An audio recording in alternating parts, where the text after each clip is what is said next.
Saat Xiaoli akan dieksekusi oleh sang biksu, tiba-tiba iblis pemakan bayi yang merasukinya keluar dan mengenalkan diri sebagai Raja Iblis Pemakan Bayi. Raja Iblis Pemakan Bayi lalu membuat beberapa penduduk tak sadarkan diri, dan melihat hal itu, Yao Yao dan Xiao Jian pun bekerja sama untuk mengalahkan sang iblis. Xiao Jian yang memanggil-manggil nama Xiaoli pun membuat iblis pemakan bayi kesakitan, dan itu dikarenakan Xiaoli yang mempunyai indera spiritual yang bagus. Raja pemakan bayi yang terlihat menjadi lemah pun bilang ia akan menyelamatkan nyawa Xiaoli, tapi ia punya satu permintaan untuk Xiao Jian dan Yao Yao. Ia meminta keduanya membawa sang Raja Iblis itu ke desa roh binatang buas, lalu part 1 pun selesai. Hola amigos parantos, kumaha damangos, Ega di sini kembali buat lanjutin part kedua dari serial Donghua Dahua Z Sounian Yu. Tanpa berlama-lama lagi, langsung aja kita mulai. Tapi sebelum mulai, harap cek dulu kota kalian. Kalau sekarat bisa numpang fit tetangga. Bruh.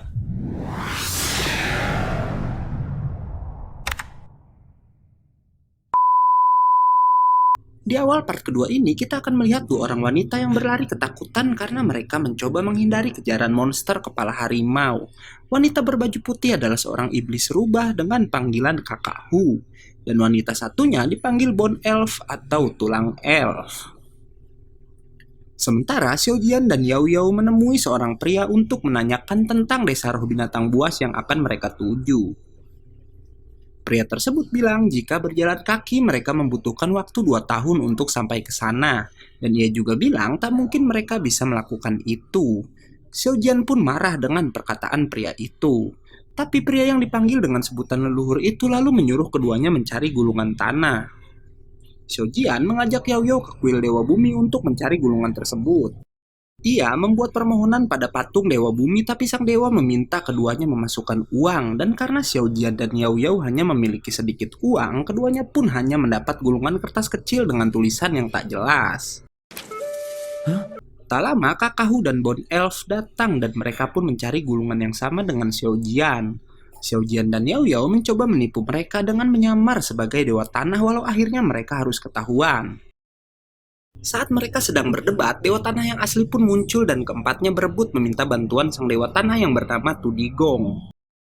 Tudigong yang mata duitan meminta uang sebanyak 10.000 tel perak, dan karena tak ada satupun dari mereka yang punya uang sebanyak itu, si Tudigong pun pergi begitu saja dengan masuk ke dalam sebuah lukisan.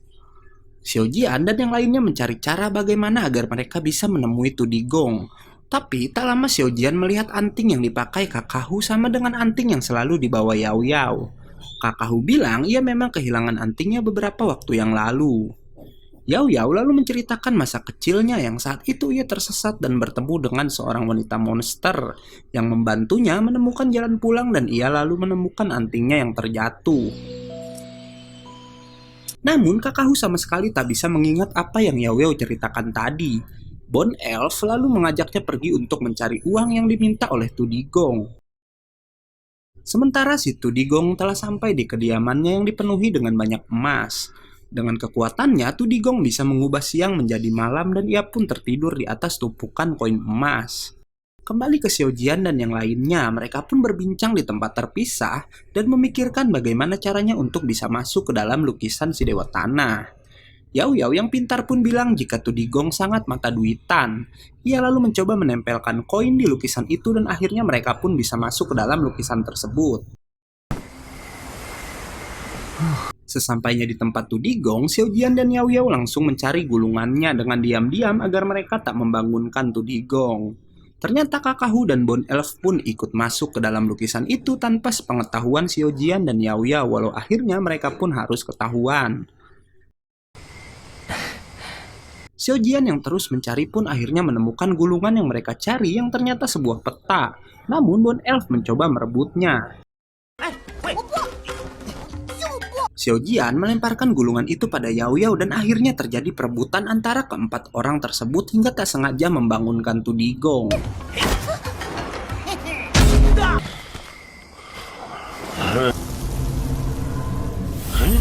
Tudigong yang melihat peti emasnya sudah berantakan mengira ada perampokan, namun tak lama monster kepala harimau datang ke tempat itu untuk mencari kedua gadis. Xiao Jian yang masih berebut gulungan dengan Bone Elf tanpa sengaja menjatuhkan gulungan tersebut hingga tersangkut di jubah monster kepala harimau. Sang harimau pun langsung menanyakan keberadaan dua gadis itu pada Xiao Jian, tapi si Xiao Jian hanya diam dan tak bisa menjawab apa-apa. Yao Yao lalu muncul dan berbohong dengan berkata ia kehilangan jejak kedua gadis itu. Tudigong yang melihat Yao Yao membawa sebuah kantung di pinggangnya pun mengira itu adalah uang dan mencoba merebutnya hingga kantung itu terjatuh. Ternyata isi kantung tersebut adalah anting milik Kakahu dan si kepala harimau pun mengenalinya.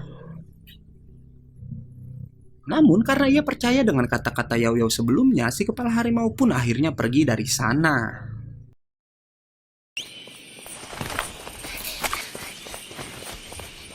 Xiao Jian yang juga sudah keluar dari tempat Tudigong dikejutkan oleh Xiao Li yang mengamuk karena monster yang merasukinya ingin segera sampai di desa roh binatang buas.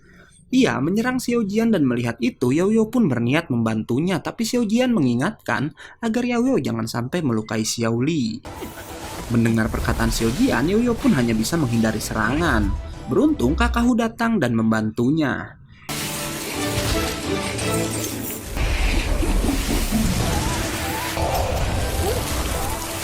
Yao Yao mengeluarkan kipasnya dan memberikan mantra hipnotis pada Xiao Li hingga membuatnya pingsan. Ternyata Kakahu datang mencari Yao Yao dan Xiao Jian karena ia ingin meminta bantuan karena Bone Elf telah tertangkap oleh si kepala harimau. Dan sebagai gantinya Kakahu akan membiarkan Xiao Jian dan Yao Yao untuk memiliki gulungan tanahnya. Xiao Jian bilang ia tak bisa membantu karena tak mau lagi menunda perjalanan dan ingin segera menyelamatkan Xiao Li. Akhirnya Yao Yao pergi bersama Kakahu untuk menyelamatkan Bone Elf.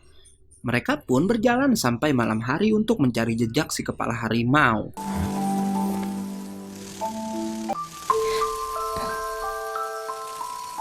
Yao Yao bertanya pada Kakahu kenapa si kepala harimau mengincar mereka, dan Kakahu bercerita kalau iblis lain mengincar Bone Elf karena ia adalah bagian dari rencana kebangkitan para iblis.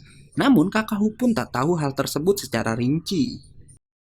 Tak lama mereka pun berhasil menemukan keberadaan si kepala harimau.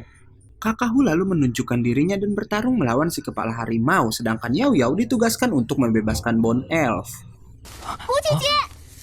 Namun Yao Yao ketahuan dan langsung diserang, beruntung ia bisa menghindarinya. Dan karena pohon yang terkena serangan si kepala harimau hancur, Yao Yao pun akhirnya bisa membebaskan Bone Elf. Sementara Xiao Jian yang membawa Xiao Li mengingat masa lalu saat ia menemukan kakak Xiao Li yang sedang sekarat dan berpesan pada Xiao Jian untuk membawa adiknya ke tempat bernama Jingzhou. Ia yang menyesal datang terlambat menyelamatkan kakak Xiao Li itu lalu bertanya pada dirinya sendiri apakah ia harus kembali untuk menolong Yao Yao dan yang lainnya.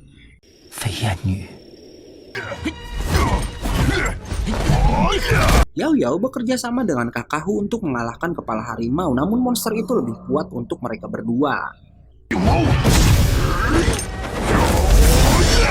Saat keduanya kalah, ternyata Xiao Jian memilih datang dan langsung meledakkan sebuah dinamit tepat di wajah sang harimau.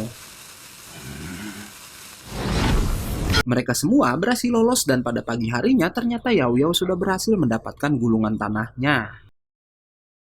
Karena telah menyelamatkan nyawanya, Bone Elf pun mau menuruti Kakahu yang rela menyerahkan gulungan itu pada Xiao Jian dan Yao Yao. Saat sedang beristirahat, mereka mendengar suara auman harimau yang semakin mendekat. Karena tak mau Xiao Li berada dalam bahaya, Yao Yao pun menyamarkannya agar Xiao Jian bisa bertarung dengan lebih leluasa. Saat si kepala harimau datang, Xiao Jian, Yao Yao, dan Kakahu pun langsung mengepungnya.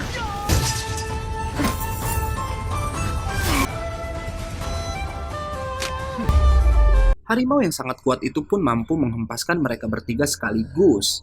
Namun Yao Yao lalu mengurungnya dalam diagram walau kemudian si harimau dapat dengan mudah menghancurkannya. Kepala harimau lalu menyerang Yao Yao dan ternyata Yao Yao memang sengaja memancing si harimau untuk mendekatinya dan menjebaknya masuk ke dalam rawa. Harimau lagi-lagi bisa membebaskan diri, tapi Xiao Jian langsung melompat ke arahnya dan bisa membunuh si kepala harimau. Tapi ternyata yang datang mencari Kakahu dan Bone Elf itu bukanlah tubuh asli, melainkan hanya kloningannya, lalu part 2 pun selesai. Oke, karena videonya udah habis, gue Ega undur diri dan Gayaki Movie pamit.